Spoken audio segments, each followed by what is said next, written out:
Connor, we were just talking about the Olympics and our guy Kenneth Rooks winning the silver medal. I have to ask, if you were to try and compete in an Olympic sport, what would it be? Definitely not that. I think I'd die in one lap. But Olympic sport, I feel like I'm more built for like one of the lifting ones, or like ping pong or something like that. I feel like that'd be the only thing I'd be able to actually compete in. Okay. With a lifetime of training. Connor's ready to take on the Chinese and the Swedes in ping pong. I love it. Maybe not. I'm not taking that back. Okay.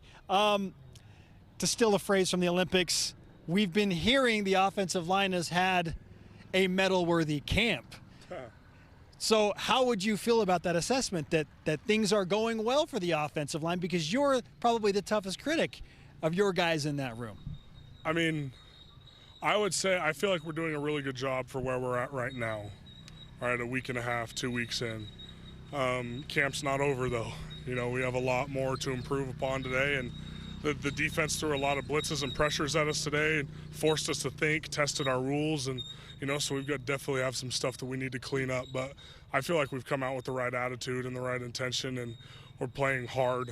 And, you know, you can solve – I mean, Coach Woods has a phrase, to solve your problems with aggression. And I feel like that's what we've done. Even when we've run into issues, just solve your problems with aggression and good things will happen. So. You were very outspoken during the offseason and frustrated, obviously, because you knew and felt like you could perform better as a unit and as an individual. Yeah. And you spoke specifically on accountability and getting rid of entitlement. How are things going in those two categories for the offensive line? Really well. Really well. The standard's been set by Coach Woods, and the standard's the same for everybody. And he will hold you to it every single day, regardless of whether you have 40 starts or 0. You know, you can't. You know, he doesn't coach everyone the same way, because obviously everyone's an individual. That doesn't work, but the standard is the same.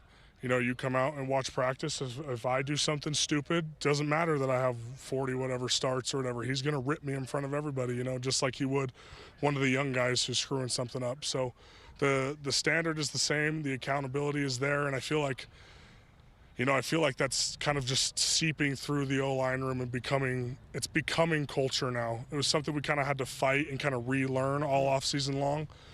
And I feel like it's starting to become a part of our day-to-day, and it's starting to become automatic for the guys in the room, which is a good thing. Connor Pay with us on BYU Sports Nation. Speaking of Coach Woods, I asked him to talk about some of the surprises, or maybe the guys that have evolved and progressed the most, and he was very quickly pointed out Caleb Etienne. Yeah. What are you seeing from Caleb that has allowed him to take such a significant step from last year to this year? I think there's a lot of things, but he's playing with a lot of confidence right now. And because he has so many great physical attributes, he's so big and he's so strong that if he just knows what he's supposed to be doing, he can execute it.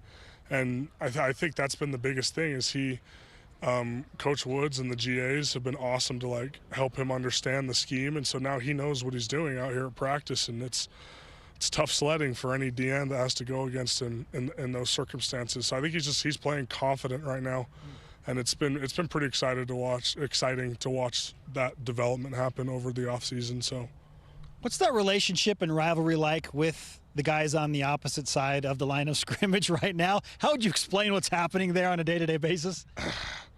It's hard to describe, just because you're hitting the same people every day for a month straight. It's kind of similar to how spring ball goes, and it's like for guys like Tyler and me, this is 4 or whatever years of hitting each other. You know, like we're sick of each other, right? And it's just, there's a lot of banter back and forth. We like to talk a lot of crap, but you know, the nice thing is I think this team is really mature, in the sense that stuff happens on the practice field, but if you walk in the locker room, there's none of that.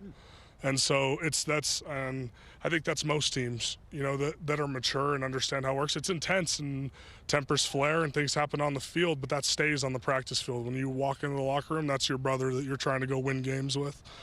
And so I think we're doing a good job of that. Like it's definitely chippy. There's been fights and stuff like that, but nothing seeping into the locker room. It's all brotherhood in there. Great stuff with Connor Pay thus far on BYU Sports Nation. What has motivated you the most of everything that you've heard and read and seen, and your own personal frustrations coming off of a losing record last season? what has motivated you individually the most over the last year? I want to win. Man, that was the first time really in my life I've ever had a losing season in anything, and that was terrible.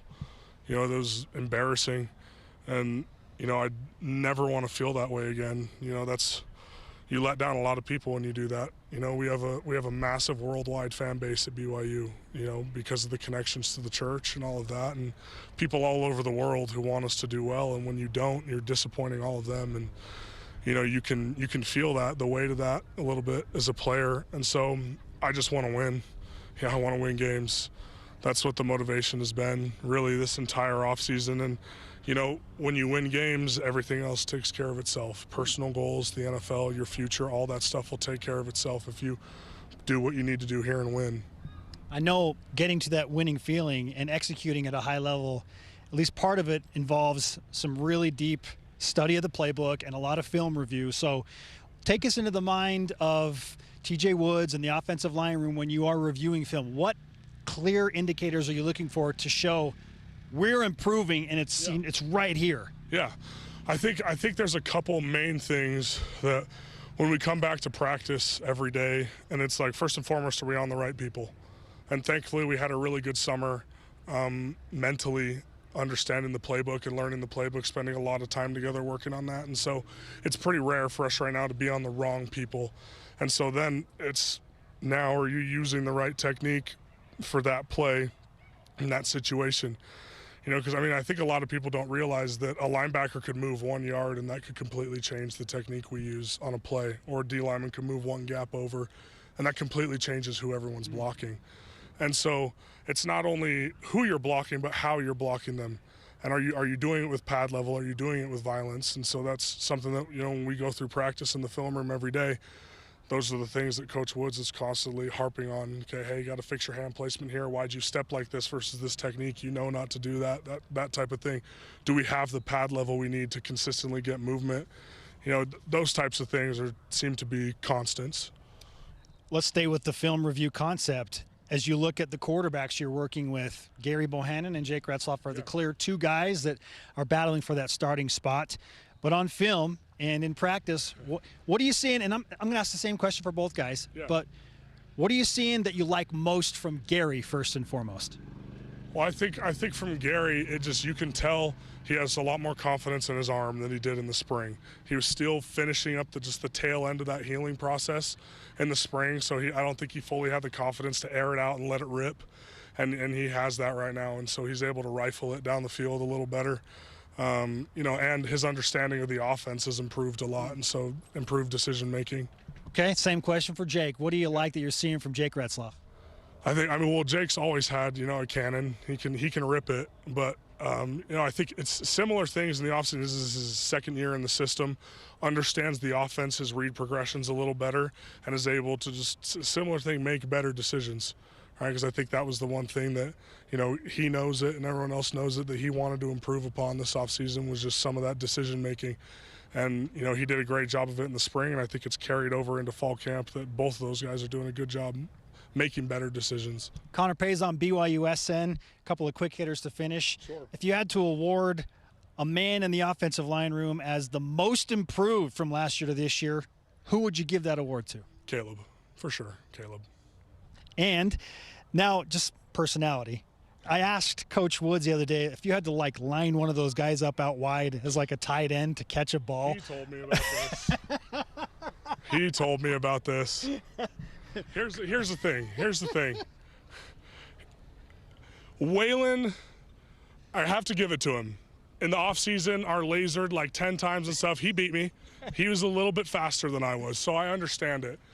What Coach Woods has to remember is that you have to be able to catch the ball. You know, Waylon's used to catching like a rugby ball. Sure.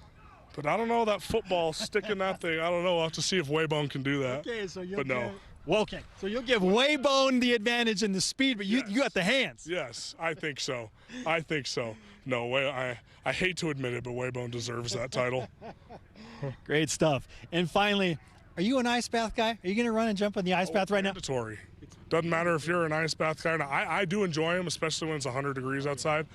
But there's some guys that'll sit there standing on the edge of the freaking tub thing, like not wanting to get in, and the strength coaches will come and shove them down into the water. Some guys just hate it, but no, it's mandatory. So we got to go over there and do it every day. Go enjoy your dip in the pool, man. That's my plan. That's my plan. Come join me. I'll think about it.